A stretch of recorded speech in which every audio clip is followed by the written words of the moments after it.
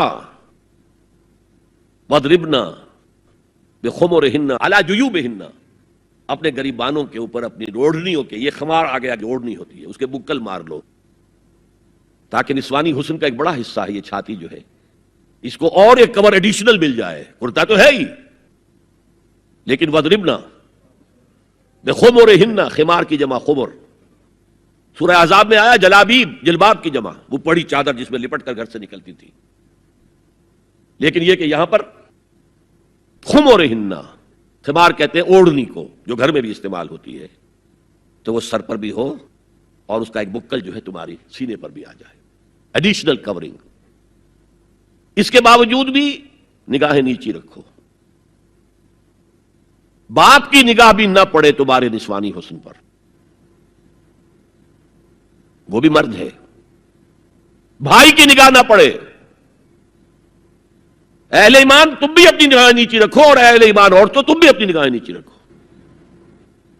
اور آج انسیسٹ جو ہے، باپ کا بیٹی سے ملوث ہو جانا اور بیٹے سے ماں کا ملوث ہو جانا اور بہنوں اور بھائیوں کے درمیان، یہ اس قدر پھیل چکا ہے. امریکہ کے اندر وہاں سب سے مہنگے ڈاکٹر جو ہے وہ سائیکیٹرسٹ ہیں، سب سے مہنگی دوائیاں جو ہیں وہ دماغی امراضی کی ہیں. اور وہ سائیکیٹرسٹ کہتے ہیں کہ انسیسٹ جو ہے، حرام رشتوں کے اندر جو ہے اگر زنا کا معاملہ ہو رہا ہو تو یہ سب سے بڑا سبب ہے دماغی امراض کا اس معاشرے کے اندر. فطرت کے خلاف جو کام ہوتا ہے، طبیعت یہ بات تو کرتی ہے نا، شوق تو ہوتا ہے، پھر دماغی توازن کھو بیٹھتے ہیں. یہ ہے 3 پردے ہیں مسلمان عورت کے، جس کو آج بالکل ختم کرنے پر مغرب تلا ہوا ہے. اس لیے کہ کسی بلی کی دم کٹ جائے تو وہ چاہے گی کہ سب کی کٹ جائے. ان کا بیڑا غرق ہو چکا ہے، ان کی تہذیب ختم ہو چکی ہے. تہذیب نہیں ہے آج ان کے پاس، خاندانی نظام ختم ہو چکا ہے. بوڑھے والدین کو لے جا کے اولڈ ہاؤسز کے اندر پھینک دیا، اور وہ سال بھر ترستے رہتے ہیں، کوئی نہ بیٹا آتا ہے نہ بیٹی آتی ملنے. بس ٹھیک ہے نا، ہم نے فریج دے رکھا ہے، سب کچھ سامان وہاں پہ ہوتا ہے، ٹیلی ویژن دے رکھا ہے، اپنا وقت گزاریں. اپنے بیٹوں بیٹیوں کو دیکھنا نصیب نہیں ہے. اب تو یہاں تک نوبت آئی ہے کہ پہلے کم سے کم یہ ہوتا تھا کہ کرسمس پر یقینی ہو جاتا تھا کہ بیٹا بیٹی ملنے آئیں گے. اب وہ بھی نہیں. خاندانی نظام کیسے قوی ہوگا؟ لڑکا ایک خاص عمر کا ہوا، جاؤ اب نکلو گھر سے، اب جاؤ اپنی کمائی کرو اور کھاؤ، ہم سے معاملہ ختم ہے. لڑکی جاؤ، تو ظاہر بات ہے کہ لڑکا لڑکی بھی پھر وہی کریں گے، بعد میں اٹھا کر پھینکیں گے. آپ کو گھر میں نہیں رکھ سکتے، ہماری آزادی میں مخل ہوتے ہیں. تو معاشرتی نظام، میں نے آپ سے عرض کیا، پہلا اصول کیا تھا؟ تمام انسان مساوی. اور اس پر گواہی میں نے کس کی دی؟ شاتم رسول ایچ جی ویلز کی. اس میں ایک وضاحت رہ گئی تھی، جو تازہ ایڈیشن اب مارکیٹ میں ہے اس میں سے یہ پیسج نکال دیا گیا ہے جو میں نے آپ کو سنایا. جو نئے ایڈیٹرز ہیں ان کے حلق سے یہ کڑوی گولی نہیں اتری کہ ایچ جی ویلز کا یہ جملہ بھی شامل رہنے دیا جائے، نکال دیا گیا. تو ایسا نہ ہو کہ آپ جدید کو ایڈیشن دیکھیں اور اس میں تلاش کریں، نہ ملے تو آپ سمجھیں کہ میں نے کوئی غلط بات آپ سے کہی ہے. لائبریریوں میں پرانے ایڈیشن مل جائیں گے، جائیے اور دیکھیے. Concise history of the world میں جو حضور کا چیپٹر ہے کھول کر پڑھیے، آپ کو مل جائے گا جملہ. Although the sermons of human equality, fraternity and freedom were said before also, and we find a lot of such sermons in Jesus of Nazareth, but it must be accepted that it was Muhammad sallallahu alaihi wasallam who for the first time in human history established a society based on these principles. اور یہ مساوات انسانی مرد اور عورت کے درمیان بھی ہے. فرق انتظامی ہے، سو نوٹ کر دیجئے. ایک دفتر میں ایک افسر ہے، ایک کلرک ہے، ایک چپراسی ہے، بحیثیت انسان برابر ہے. اس انتظامی سٹرکچر میں تو برابر نہیں ہے. آفیسرز کے اختیارات کیا ہیں، چپراسی کے کیا ہیں، کلرک کے کیا ہیں. حالانکہ ایز سٹیزنز آف اسٹیٹ برابر ہے، ایک ووٹ اس کا ایک ووٹ اس کا ہے. کیا آفیسر کے 4 ووٹ ہیں، چپراسی کا ایک ہے؟ نہیں، ایک ووٹ برابر ہے. As citizens of the state they are equal. لیکن جہاں کام کر رہے ہیں وہاں تو ایکول نہیں ہے. یہ فرق ہے کہ جس کو دنیا ایکسپلائٹ کر رہی ہے. حالانکہ اس سے زیادہ لاجیکل بات اور کوئی نہیں ہو سکتی. ایک خاندان کا ایک سربراہ کسی انسٹیٹیوشن کا ایک ہی سربراہ ہوگا. وزیر 10 رکھ لے, پرائم منسٹر تو 2 نہیں ہو سکتے, پرائم منسٹر ایک ہوگا. نائب صدر 10 رکھ لے, صدر تو ایک ہی ہوگا. انتظامی ہے, یہ نہیں ہے کہ عورت گھٹیا ہے, نہیں, مرد اور عورت مساوی ہے. آج میں آپ کو بتاتا ہوں کہ کتنی بڑی سازش اس وقت اس نظام کے خلاف ہو رہی ہے. دجالی فتنہ جو ہے, دجال اکبر جب آئے گا, ابھی میں اس کی بات نہیں کر رہا ہوں, ایک علیحدہ ایشو ہو جائے گا. دجالی فتنہ آ چکا ہے. جیسے حضور نے ایک مرتبہ رمضان مبارک کی آمد سے قبل شعبان کے آخری دن خطبہ دیا. خطبہ کیا تھا؟ یا ایھا الناس قد اظلکم شہر عظیم شہر مبارک. اے لوگوں, تم پر ایک عظمتوں والا اور برکتوں والا مہینہ سایہ فگن ہو گیا ہے. آیا تو نہیں ابھی, شعبان کا دن ہے, سایہ آ گیا ہے. یہ انگریزی کے محاورے سے بات سمجھ میں آئے گی. Coming events cast their shadows before. اسی طرح وہ شخص دجال تو ابھی نہیں آیا, دجالیت پوری آ چکی ہے.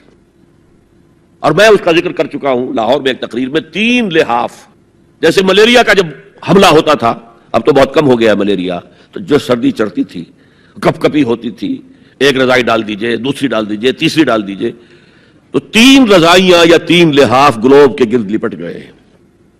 دجالیت کے 3 شیڈز.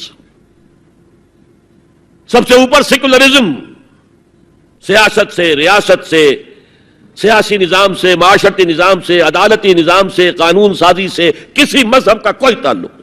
آج پوری دنیا میں سیکولرزم ہے, تمام مسلمان ممالک میں سیکولرزم ہے. یہ دجالیت کا عظیم ترین کارنامہ ہے.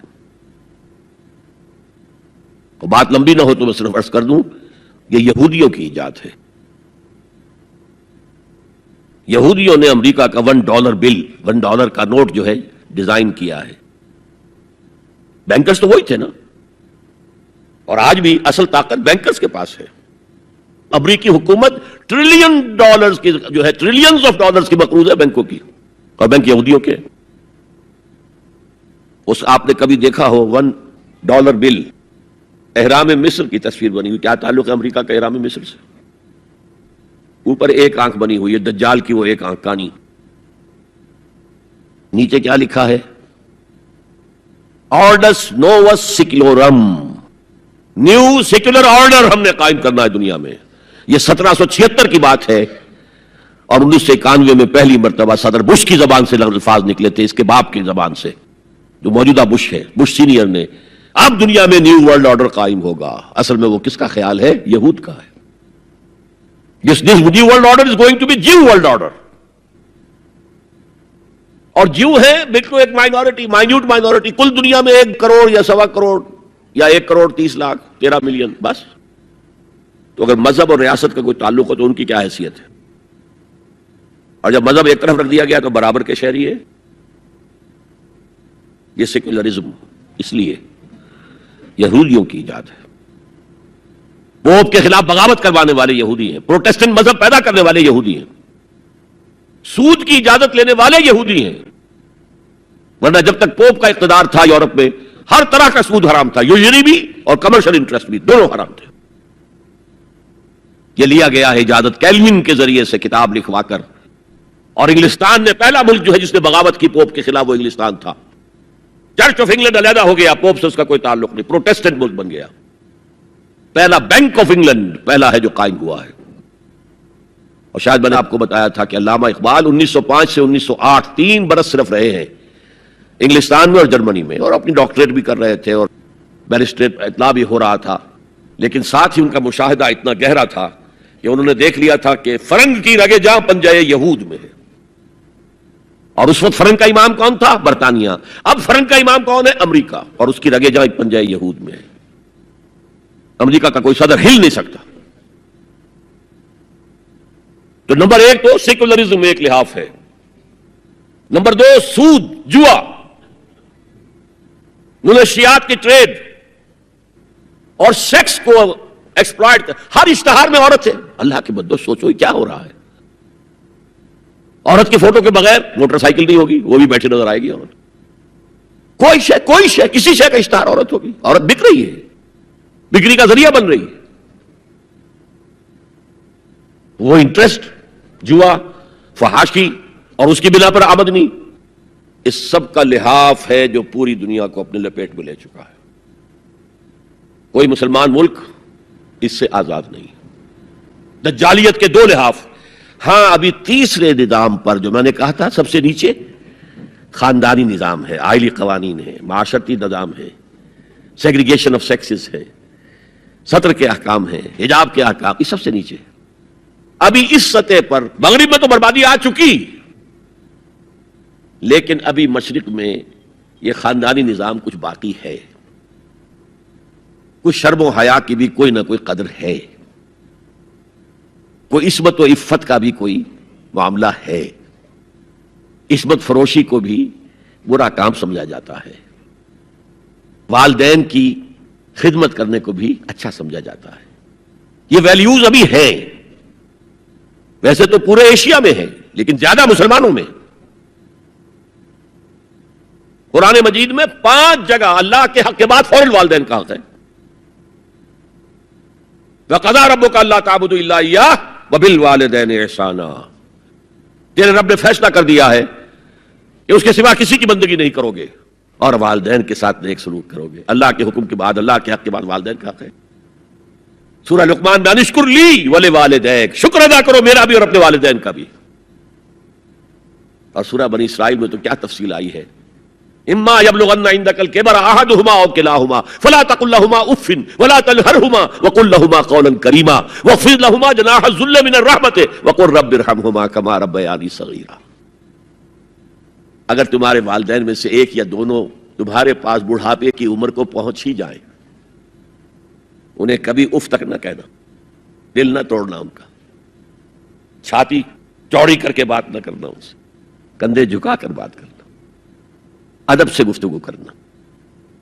قل لہما قولا کریما واخفض لہما جناح الذل من الرحمہ، اپنے کندھوں کو جھکا کر رکھنا.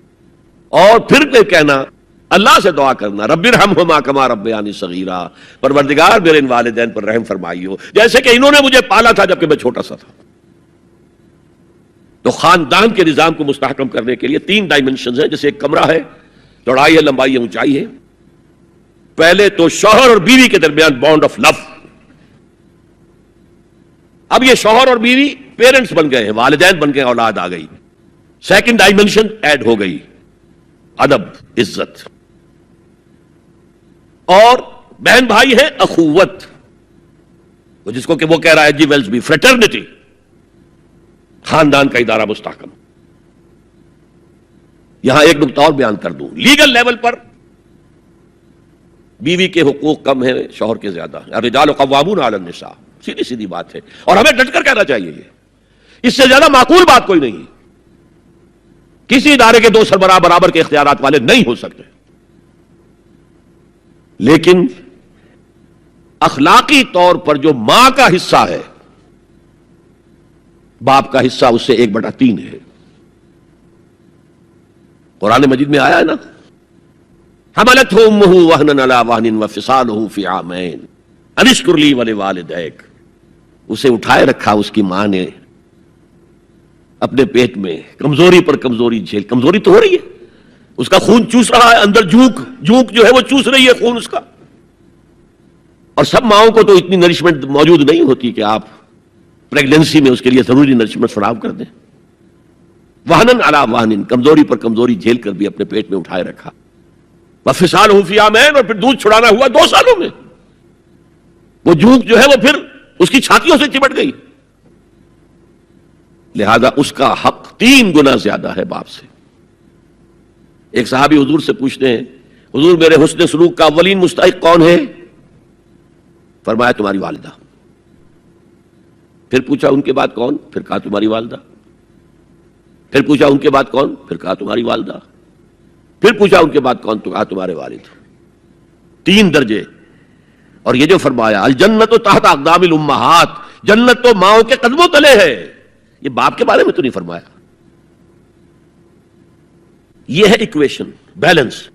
اسلام قسط کی بات کرتا ہے. انصاف کی بات نہیں کرتا. انصاف تو یہ کہ آدھی روٹی ادھر دے دو آدھی ادھر دے دو. انصاف ہے، یہ اچھی چیز ہے. یہ قسط یہ ہے کہ بوجھ اٹھانا ہے تو جو زیادہ قوی ہے اس کو زیادہ بوجھ دو اٹھائے، اور جو کمزور ہے اسے کم بوجھ دو. یہ قسط ہے. تو اسلام نے عورتوں پر ذمہ داریاں کم رکھی، ان کے اختیارات کم رکھے، لیکن اولاد پر حق ماں کا 3 درجے فائق رکھا. اور اس سے وہ خاندان کا ادارہ جو ہے مستحکم ہوتا ہے. تو آج کیا سازش چل رہی ہے؟ ویسٹ تلا ہوا ہے ایسٹ کے اندر بھی خاندانی نظام کو ختم کرنے پر. پہلے ایک کانفرنس ہوئی تھی، عالمی کانفرنس، ویمن فریڈم کی کانفرنس قاہرہ میں، پھر ہوئی بیجنگ میں، بیجنگ، کائرو، اور پھر بیجنگ +5 کانفرنس. بیجنگ کانفرنس کے 5 سال بعد یونائٹڈ نیشنز جنرل اسمبلی کے تحت ہوئی. اور ان سب کا مقصد کیا ہے؟ پروسٹیٹیوشن کو ایک باعزت پیشہ سمجھا جائے. یہ بھی محنت ہے نا. ایک مزدور اپنی جسمانی مسکولر طاقت استعمال کر رہا ہے، ویج لے رہا ہے. ایک عورت اپنے جنس سے اس کو استعمال کر رہی ہے، لے رہی ہے. اب اس کا نام پتہ کیا رکھا گیا؟ Sex worker. سیکس ورکرز بالکل برابر ہوں گے، باعزت ہوں گی ان کی. کوئی آپ یہ نہیں کہہ سکتے کہ غلط کام کر رہے.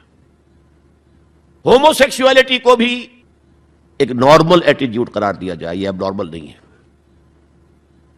آپ کو معلوم ہے امریکہ میں، سویڈن میں تو بہت پہلے سے تھا، برطانیہ میں تھا. ہومو سیکسول میرجز، 2 مردوں کی شادیاں ہو رہی ہیں، ان میں سے ایک شوہر ہے اور ایک بیوی ہے، اور رجسٹر ہو رہی ہے شادی، رجسٹر. اب امریکہ میں بھی شروع ہو چکی ہے، کئی اسٹیٹس میں. کیلیفورنیا سے شروع ہوئی ہے، جو ہالی ووڈ اس کا گھر ہے. نمبر 3، طلاق اور وراثت میں مرد اور عورت برابر ہونے چاہیے، جب عورت چاہے طلاق دے دے. یہ نقشہ ہے جس کا نام پتہ کیا رکھا ہے؟ Social engineering program of the United Nations organization. یہ نیو انجینئرنگ ہے معاشرے کو. جیسے کہ کہا رومی نے، گفت رومی ہر بنائے کوہنا کا باداں کنند، تو نہ دانی اولا تعمیر را ویراں کنند. رومی نے کہا کہ جب بھی کبھی کوئی نئی تعمیر کرنی ہو تو پچھلی تعمیر کو گرانا پڑتا ہے. یہ نئی سوسائٹی کی انجینئرنگ کیسے ہوگی جب تک کہ پرانی سوسائٹی ختم نہ ہو؟ عظیم فتنہ ہے یہ. Social engineering program of the United Nations organizations general assembly. یہ دجالی فتنے کی وہ سب سے نچلی سطح ہے جو ابھی عالم اسلام کے اوپر پوری طرح نہیں آئی. اگرچہ عالم اسلام کی ایلیٹ اکثر و بیشتر اس رنگ پہ جا چکی ہے، مغربی ویلیوز اور مغربی تہذیب کے اثرات آ چکے ہیں، لیکن ابھی نچلی سطحوں پر، درمیانی طبقوں میں کچھ نہ کچھ مشرقی اقدار ہیں، کچھ شرم و حیا کی قدر و قیمت ہے، عصمت و عفت کی کوئی قدر و قیمت ہے. اور اصل میں یہ یہودی پروگرام ہے. تمام انسانوں کو حیوان بنا دو، اور حیوانوں کو ایکسپلائٹ کرنا ہمارا حق ہے. انہوں نے جو نام دے رکھا ہے پوری دنیا کو، گوئمز اینڈ جینٹائلز. یہ جو ان کی کتاب تالمود ہے، یہ تورات کی باتیں نہیں جو میں بتا رہا ہوں، ان کی تالمود جو کہ فقہ کی کتاب سمجھ لیجئے، اس میں لکھا ہے کہ جب سوائے ہمارے فل ہیومن بینگ صرف ہم ہیں، باقی سب یہ حیوان ہیں انسانی شکل میں. اور حیوان کو استعمال کرنا انسان کا حق ہے. گھوڑے کو تانگے میں جوتیں گے بگی میں، ہمارا حق ہے. بیل کو آپ جوت دیں گے ہل میں، حق ہے. اسی طرح انسانوں کو ایکسپلائٹ کرنا ہمارا حق ہے. البتہ جیسے گھوڑے کو بھی کچھ دانہ ڈالیں گے شام کو تو اگلے روز استعمال کریں گے نا اسے، تو کچھ نہ کچھ انہیں بھی دینا چاہیے. تمام دنیا مزدور بن جائے، انسانی اخلاقیات ختم ہو جائیں اور یہ حیوانوں کی طرح کام کریں. البتہ اس میں سے ہم کچھ ان کو بھی دیں گے، باقی ملائی ہم کھسیٹ لیں گے اپنے بینکنگ کے نظام کے تحت. وہ حکومت اپنی پوری دنیا پر نہیں چاہتے. اصل میں یہ بات آئی گئی ہے تو عرض کر دوں، وہ کولونیلزم ختم ہو چکا ہے کہ انگریز یہاں آیا تھا اور ڈچ کہیں پہنچ گئے تھے، انڈونیشیا، سماٹرا، جاوا، اور کہیں فرانسیسی آ گئے تھے، شام پر اس کا اور الجزائر پر اس کا قبضہ تھا. یہ تھا ڈائریکٹ کولونیلزم. اب اس میں ہوتا کیا تھا؟ وقتاً فوقتاً بغاوتیں اٹھتی تھیں، لوگ مارتے تھے ان کو، یہ ان کو مارتے تھے. انہوں نے کہا یہ بستر تو لپیٹ دو، ایک نیا کولونیلزم شروع کر دو۔ ورلڈ بینک 1950 میں قائم ہو گئے۔ ہمیں آم کھانے ہیں، پیڑ گرنے سے کیا فائدہ؟ براہ راست حکومت کریں گے تو ریزنٹمنٹ ہوگی، وہ ہمیں ماریں گے، ہمیں بہت خرچ کرنا پڑے گا انہیں دبانے کے اوپر۔ کیا ضرورت ہے؟ پوری دنیا کو ایک گلوبل اکانومی کے شکنجے میں لے آؤ، world bank and IMF، international monetary fund, ان کے شکنجے میں کس لو، بس سب کام کریں اور وہ بھی کھائیں، کچھ کھائیں تبھی تو اگلے روز کام کر سکیں گے۔ لیکن یہ کہ ہم کھینچ لیں گے، وہ جو سونے کی چڑیا تھی، اگر ہم ایسے ہی سونا کھینچ لیں اپنے گھروں میں بیٹھے ہوئے تو ہمیں کیا ضرورت ہے وہاں جائیں اور ان کو ماریں اور وہ ہمیں ماریں؟ یہ ہے یہود کا سوچ۔ ہاں، گریٹر اسرائیل وہ بنانا چاہتے ہیں، اور ایک ہی سبب ہے عراق پر حملے کا، ایک ہی سبب ہے، اس the beginning of coming into existence of greater Israel. Sharon نے کہہ دیا تھا، یاد ہوگا شاید، ان قریب عراق پر ہمارا قبضہ ہوگا۔ گریٹر اسرائیل میں عراق شامل ہے۔ پہلے کہتے تھے دریائے فرات تک، اب کہتے نہیں، دریائے دجلہ تک، ٹائگریس تک، یوفریٹس سے آگے بڑھ کر تاکہ سارا جو بھی زرخیز دوآبا ہے وہ بھی ہمارے قبضے میں آ جائے۔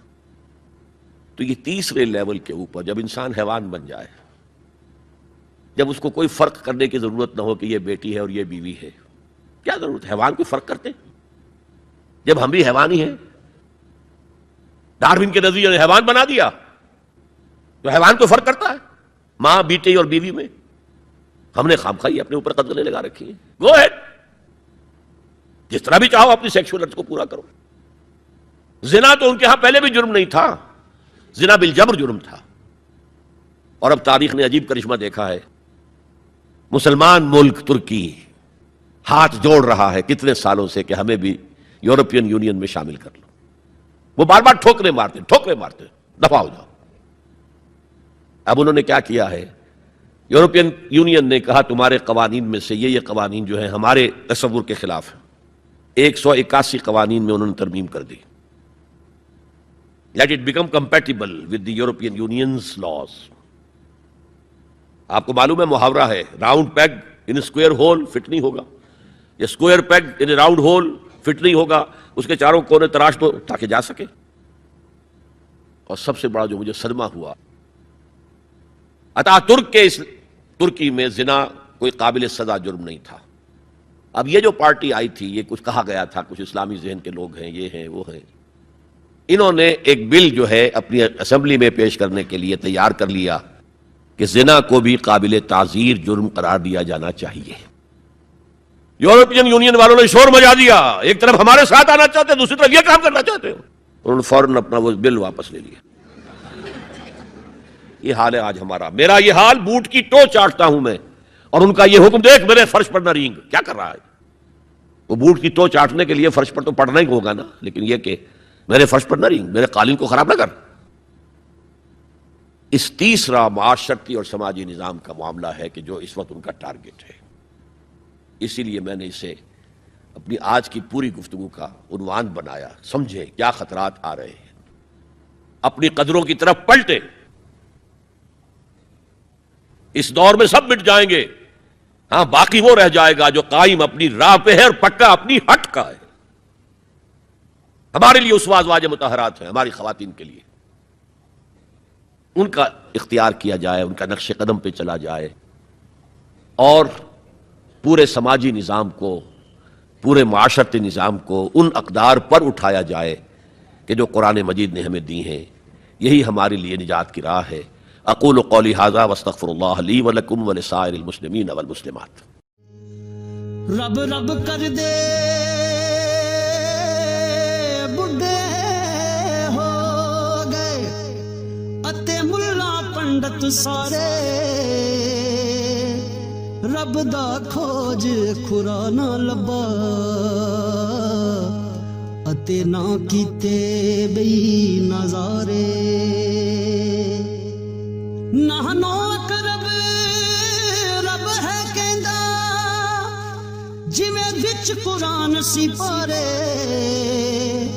پر بلے شاہ رب اونوں ملدا جیڑا یار تو تن من وارے۔